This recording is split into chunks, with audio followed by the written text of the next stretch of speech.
Bonjour à tous, bienvenue sur ma chaîne YouTube, je m'appelle Gabriel, je suis ancien élève en classe de préparatoire scientifique. J'ai fait des classes préparatoires en MPSI et PSI pour Maths Sup et Maths SP il y a de cela plus de 10 ans.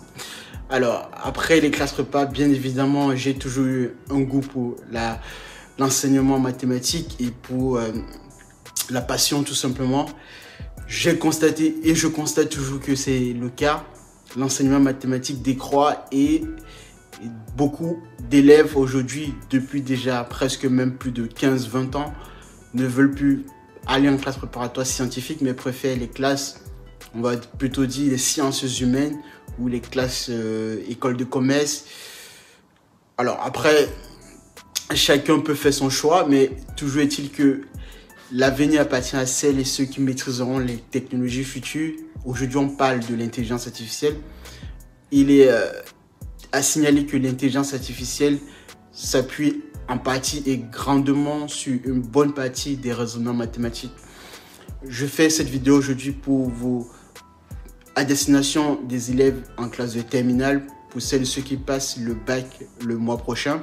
Et donc, on va réviser ensemble de manière très rapide une notion clé pour les élèves en classe de maths spécialité, donc les nombres complexes aujourd'hui.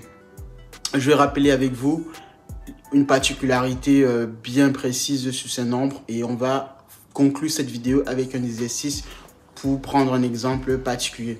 Donc sans plus tarder, commençons.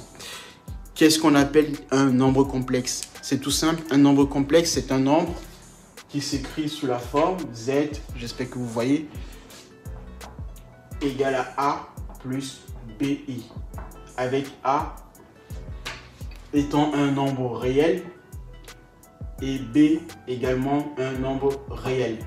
Ok? Ça, c'est la définition d'un nombre complexe. Ici, vous constatez qu'il y a une particularité sur ce nombre qui est juste devant B. C'est ce qu'on appelle le nombre. C'est exactement ce nombre en fait qui vient apporter la particularité dans cette espèce de nombre que l'on appelle nombre complexe comparé au nombre réel. Donc c'est le nombre I, imaginez plus tel que I carré égale à moins 1. Ok? Cette propriété, elle est tout le temps utilisée dans les nombres complexes. Voici la définition algébrique d'un nombre complexe. Alors, comme l'ensemble des nombres complexes est appelé grand C, voilà, comme noté comme ceci, ok, et l'ensemble des nombres réels est une partie inclue dans C, d'accord? Voilà, ça c'est la définition. Pour bien comprendre, saisir la portée de ce nombre, on va étudier quelques propriétés basées sur ces nombres et donner quelques exemples bien précis. Alors, si je dis ici deux nombres complexes, prenons deux nombres complexes Z1, A1 plus B1, I, d'accord? Le deuxième Z2, A2 plus B2I. Un opérateur algébrique ou de manière calculatoire, nous avons l'addition Z1 plus Z2, c'est A1 plus B1 I plus A2 plus B2I. Ok? Les parties réelles s'additionnent et les parties imaginaires également s'additionnent. Donc au final, nous avons A1 plus A2 plus I. Là, donc je factorise directement B1 plus B2. Ok? Vous pouvez également avoir la multiplication. Donc Z1 fois Z2. Ok? Ici, A1 plus B1 I. A2 plus B2 I. Il suffit de faire de la distribution ici. Donc A1 fois A2, ensuite A1 fois B2, B1 fois A2 et B1 fois B2. Bien sûr, n'oublions pas le fait que quand vous allez multiplier B1i fois B2i, vous aurez B1 fois B2i carré. Et on a vu que la particularité d'un nombre complexe, c'est que i carré vaut 1, moins 1. Voilà, j'ai fait exprès pour que vous puissiez retenir la définition de ce que j'ai mis au préalable. Donc ici, on a moins B1, B2, tout simplement. Ok. Alors, d'accord, une autre propriété à rappeler concernant les nombres complexes, c'est la notion du conjugué d'un nombre complexe. Qu'est-ce qu'on appelle le conjugué d'un nombre complexe? C'est que si vous avez donc Z A plus B, I, le conjugué de ce nombre complexe, c'est le nombre qui s'écrit de la forme Z bar. Donc il y a une barre ici, un petit chapeau au-dessus de Z, donc Z bar, qui s'écrit comme A moins BI. Il y a un moins donc sur la partie imaginaire de Z bar. La différence que l'on note entre Z et Z bar, c'est que la partie réelle de Z bar est égale à la partie réelle de Z. En revanche, la partie imaginaire de Z bar, c'est l'opposé de la partie imaginaire de Z. D'accord? Ça, c'est la particularité du nombre conjugué d'un nombre complexe. Pourquoi je fais ces rappels? Parce que ces rappels sont importants lorsqu'il s'agit d'effectuer quelques opérations importantes sur des nombres complexes. Je vais introduire la notion également du module d'un nombre complexe. Donc, le module d'un nombre complexe, c'est quoi? Donc, nous avons ici Z, je reprends, bien sûr, toujours par définition, A plus BI, je rappelle, avec A, le couple AB appartenant à R carré, tel que I carré égale à moins 1. Ok? Le module, c'est tout simplement le produit de Z fois Z bar. D'accord? On multiplie ce nombre, on aura le module au carré de Z et il faudra prendre la racine carrée de ce nombre. Alors, qu'est-ce qu'il va falloir effectuer ici? Donc, le module sera la racine carrée de ce nombre. Ok?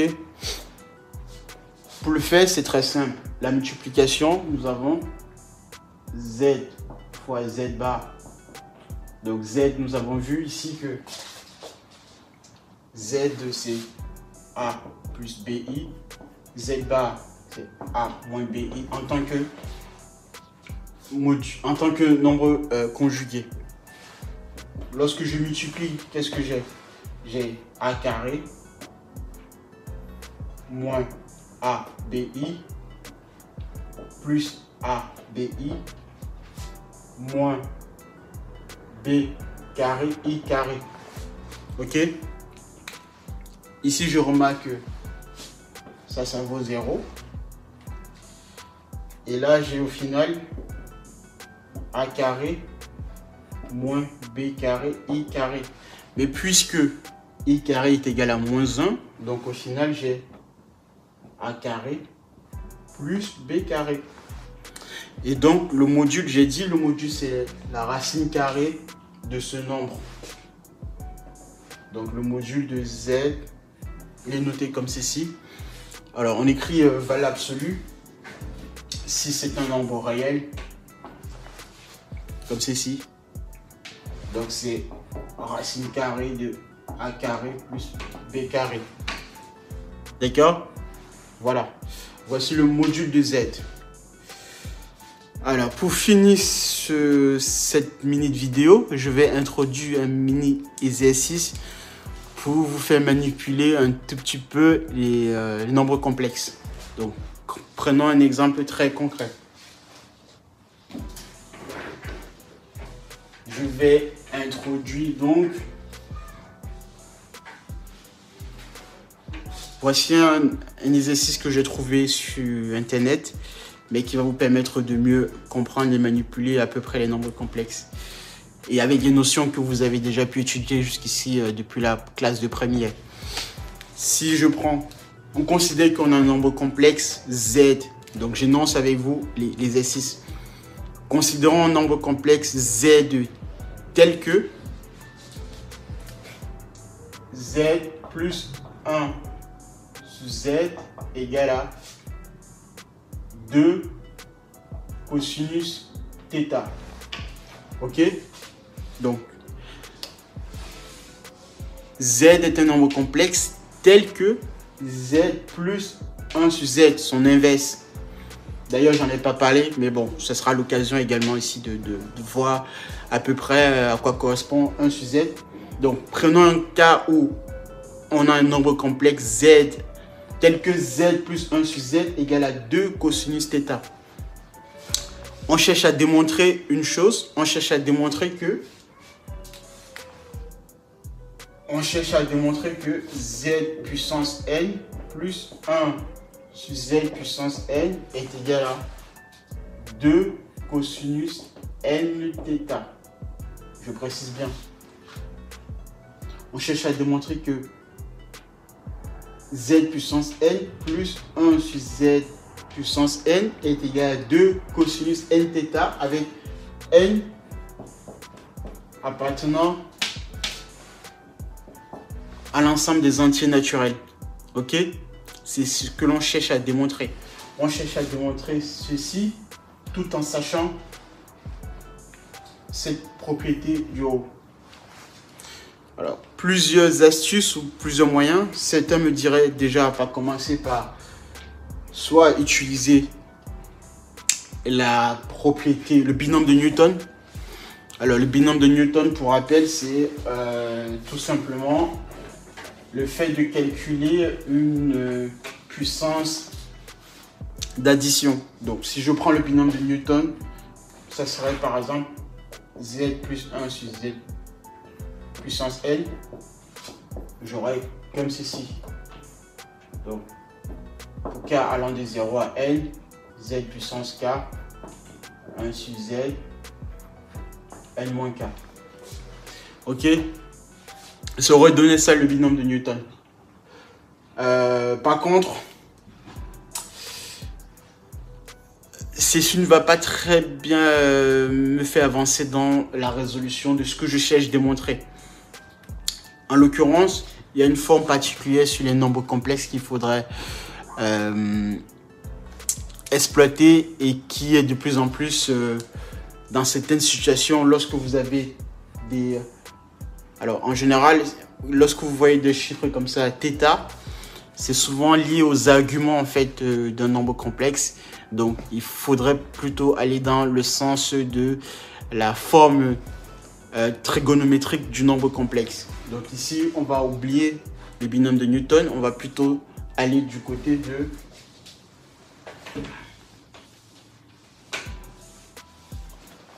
de la partie trigonométrique. Ok? Alors, donc, je répète, pour celles et ceux qui n'auraient pas bien compris, ça c'est l'hypothèse que nous avons, donc de Z, et on cherche à démontrer que Z puissance n plus 1 sur Z puissance n est égal à 2 cosinus n θ. Voilà. Alors ici déjà, il faudrait que je tire le maximum d'informations sur cette partie, sur cette hypothèse de départ que je sais qui est admise comme énoncée. Donc on va partir d'ici et voir ce que l'on peut en tirer comme information à partir de cette expression sur Z. Ok, allons-y de manière rapide. Donc là, qu'est-ce que j'ai? Lorsque je mets au même dénominateur, de manière rapide, j'ai z au carré moins 2z cosinus θ plus 1 égale à 0. D'accord? Bien sûr, z ici est non nul. Donc z appartient à C étoile. Ok? Alors, ici, qu'est-ce que j'ai? Je peux constater facilement, sans même calculer de discriminant, que je... Après, bien sûr, libre à vous de le faire, mais je peux facilement, en fait, factoriser cette expression sous la forme z moins cosinus θ au carré moins cosinus carré θ plus 1 égale à 0. Ok? Ça, j'ai z moins cosinus θ au carré. De l'autre côté, toute cette expression moins cosinus au carré θ plus 1, ça vaut plus sinus carré θ. Ça passe de l'autre côté, nous avons moins sinus, le sinus au carré, d'après la formule trigonométrique, sachant que sinus au carré plus le cosinus au carré est égal à 1, quel que soit l'angle, effectivement. Donc là, ici, j'ai moins, ok? Alors, certains me diraient, mais c'est bizarre, pourquoi est-ce que quelque chose au carré semble être négatif? Et oui, les amis, c'est ça la particularité des nombres complexes, c'est que ici, nous avons un nombre complexe. Donc, la différence z moins cosinus carré, le tout au carré, ça reste toujours un nombre complexe. Ce qui est bien différent des nombres réels où, quel que soit un nombre réel élevé au carré, le résultat est toujours positif. Par contre, ici, vous vous souvenez, j'ai introduit que nous avons l'expression i carré qui vaut moins 1. Donc, je peux remplacer moins 1 ici. Donc, le moins ici par i au carré. Donc, j'ai au final, c'est ici. Ce qui veut dire en fait que quoi? Ce qui voudrait dire que nous avons... Alors, je vais un peu rapidement, mais je pense que vous avez compris. Nous avons au final ici z moins cosinus θ au carré qui vaut i sinus θ au carré. Ok? Donc, on y est proche, Donc, z moins cosinus θ égale à plus ou moins i sinus θ. Donc, c'est soit i sinus θ ou moins sinus θ. C'est la raison pour laquelle je mets plus ou moins. Après, vous pouvez écrire deux lignes si vous voulez, i sinus θ et en dessous, moins i sinus θ. Donc là, nous avons ici donc z qui vaut cosinus θ plus ou moins i sinus θ. Et qu'est-ce que l'on remarque ici? On remarque ici que donc z, c'est soit i exponentielle i θ ou exponentielle moins i θ. Ça, c'est donc la forme trigonométrique d'un nombre complexe. Je ne l'ai pas vu en introduction de la vidéo, mais donc c'était l'occasion de vous présenter cette forme. Donc z, en fait, à partir de cette hypothèse, que l'on peut en tirer, c'est que z vaut... De cette hypothèse, nous avons le fait que z est égal à soit exponentielle ei θ ou e moins i θ. Donc, on va utiliser cette hypothèse pour pouvoir maintenant effectuer le calcul en puissance ici. Ok? Donc, pour finir, nous avons ici z puissance n plus 1 sur z puissance n. Si on prend le cas où z est égal à ei θ, nous avons exponentielle i θ puissance n plus 1 sur exponentielle i θ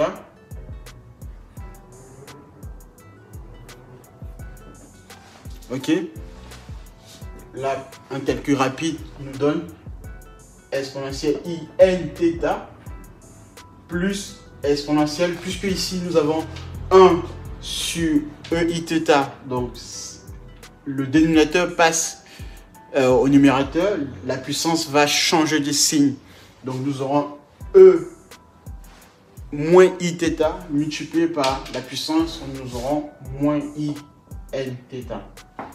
Ok. Et là, il suffit donc d'additionner ces deux nombres complexes qui sont donc des expressions trigonométriques de deux nombres complexes où exponentielle i n θ c'est cosinus n θ plus i sinus n θ. Ok, ça c'est juste cette partie. De l'autre côté, ceci c'est exponentielle, pardon, autant pour moi, c'est cosinus n θ, et avec ce moins, c'est moins i sinus n θ. Lorsqu'on fait l'addition, ceci et ceci s'annulent. Donc au final, j'ai quoi? Nous avons cosinus n θ plus cosinus n θ, ce qui nous fait 2 cosinus n θ. Vous faites la même chose avec en remplaçant donc z par exponentielle moins i θ. Vous trouverez le même résultat parce que à cause de cette inverse, vous aurez juste une permutation des deux expressions. Donc voilà en gros à quoi servent les nombres complexes et comment est-ce que vous pourrez les manipuler dans un exercice de ce genre. Alors, mettez en commentaire rapidement, bien sûr, si vous n'avez pas compris la démarche, et je me ferai bien plaisir d'apporter des éclaircissements là-dessus. Il y a, je sais très bien, encore beaucoup de choses à revoir là-dessus, mais c'était vraiment à destination des personnes qui sont en classe de terminale, de spécialité et qui aimeraient faire soit des classes préparatoires scientifiques et approfondir leur niveau en mathématiques. Je vais reprendre et j'essaierai, si c'est possible, de prendre des cas toujours bien plus poussés et toujours bien sûr, vous démontrer la démarche avec laquelle je ferai aujourd'hui pour vous montrer comment résoudre ce type d'exercice. Sur ce, partagez, likez et bien sûr abonnez-vous à la chaîne. Je vous dis au revoir. Merci.